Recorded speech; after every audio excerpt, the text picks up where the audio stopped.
Okay, so Cauchy's second integral formula tells us that if our function f is analytic in a simply connected domain D, and C is a simple closed contour in D, and Z naught is interior to C, so the same setup as the other one, then the value of the nth derivative of f at Z naught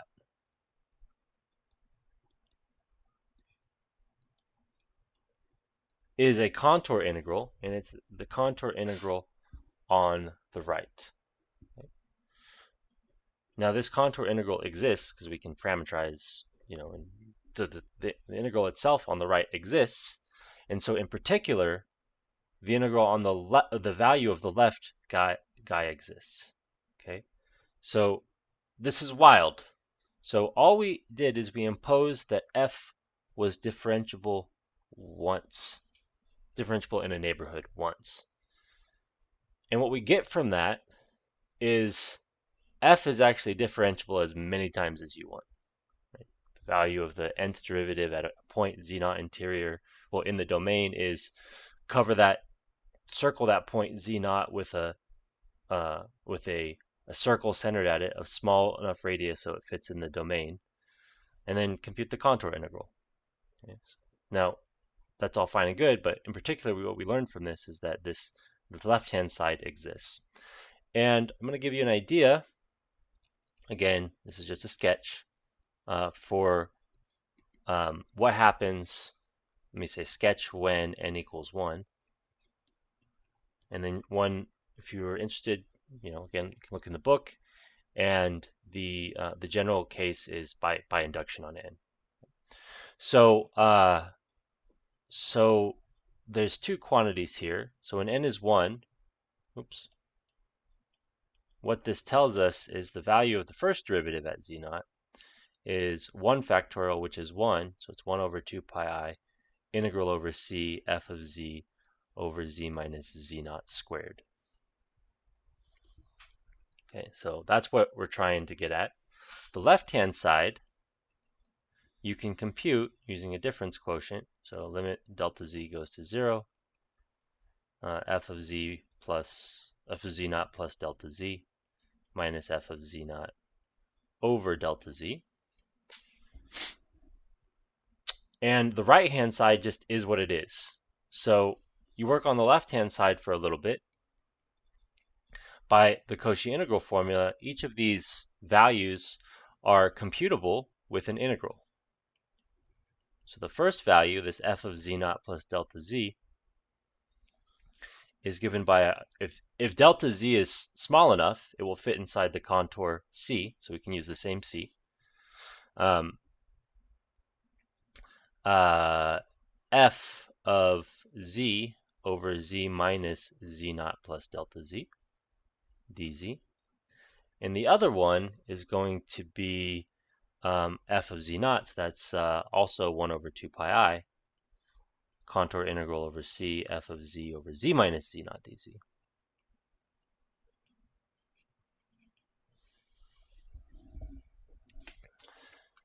Okay, and if you bring these guys together under a common fraction, what you end up finding is that this is limit delta z goes to 0. We're going to pull out the 2 pi I, and then we get integral over c. Since we're going to bring them together under one integrand, I'm going to not write the brackets. You'll end up getting f of z over z minus z naught minus delta z times z minus z naught. Just combine like fractions. And when you do that, this constant delta z and z naught are constants, sort of like constants inside. The delta z's one of them is going to cancel the one in front. Okay, so you're going to get something looking like that. All right. So this is the value that we're going to be computing here. And that's what the left-hand side becomes. Great. And so what we're going to do then is we need to show that's equal to the right-hand side. And this is where I'm going to be even more sketchy and then sort of end the proof. But if I want to show that this left-hand side expression equals the right-hand side, a way in which you show two numbers are equal, complex, real, or whatever, is if you have a way of measuring the distance between them, you show the distance is smaller than any positive number that exists. So what we can do is we can look at the difference between the thing we want it to be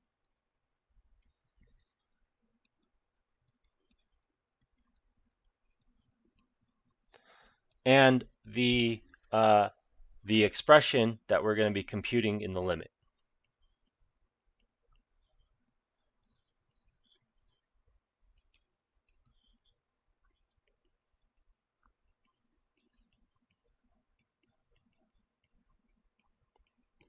And if we can show that this expression goes to 0 as delta z goes to 0, the size of it, then it must be that the limiting value of this without the size is also 0. And that's something that you usually prove in a first year analysis course, but I'm just going to take that on faith right here. And when you mess with this expression here, what you can turn this into is the following. You can turn it into 1 over 2 pi I integral over c. Again, you just combine fractions. There's nothing mysterious going on here. Minus delta z f of z over z minus z naught minus delta z, z minus z naught squared dz.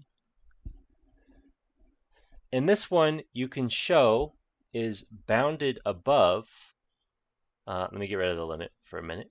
This one we can show is bounded above a constant times the modulus of delta z, and the details of which again are in the book. So in particular, in the limit,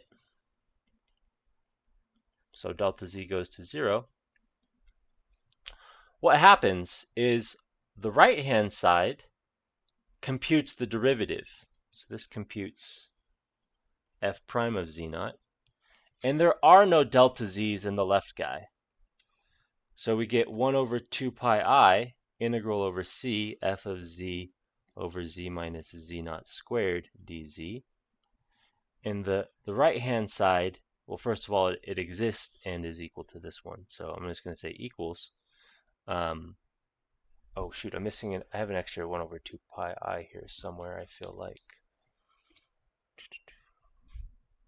No, everything is fine. It equals the value of the derivative at z naught. Okay, so this was very sketchy and a little bit convoluted, but that's the idea, is you take what you are trying to compute, in this case the first derivative, you write out what it means, use the Cauchy integral formula, and this is where the inductive step would happen, right? Instead of, if I had like fn here, I would write fn in terms of fn minus 1, the n minus first derivative. And then you bound appropriately, so constant times delta z. The bounding process will be exactly the same as what's in the book for the general case. And then you take the limit as it goes, as delta z goes to 0. And this argument shows that this quantity approaches 0 because it's bounded by, the size is bounded by something that goes to 0. And so that gives you the result.